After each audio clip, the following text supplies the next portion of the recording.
Throughout history, journalists have been a target for those in power and those seeking power. In 2014, 66 journalists were killed, 15 of them in Syria alone. Longtime foreign correspondent Christiane Amanpour sat down with makers to talk about the dangers journalists face. My first camerawoman in Bosnia, her name was Margaret Moth, and she was one of the first people who was shot by a sniper, and she was shot through her face, and she nearly died.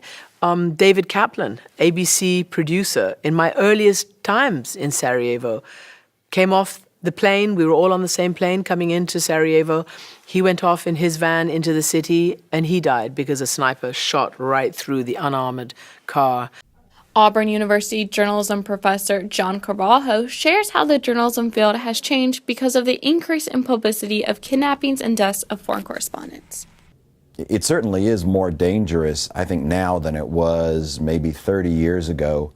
Back then, in places like Lebanon, we'd see journalists being held hostage and then later released. But today, at so many hot spots in the world, they do face not only death, but also a very brutal death that's meant to make a very brutal point. Because the media is always highlighting the dangers of international journalism, students here at Auburn School of Communication and Journalism are doubting whether they'd be willing to cover foreign affairs. I would absolutely be fearful. It's very dangerous. My mom has always said to me, I would never want you to be one of those people because it's such a risk.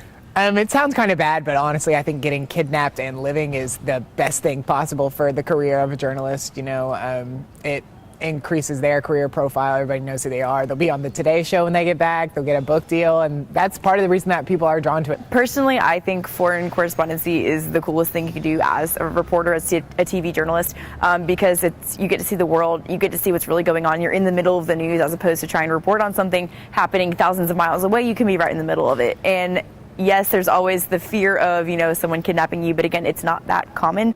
For Tiger TV, this is Christy Key.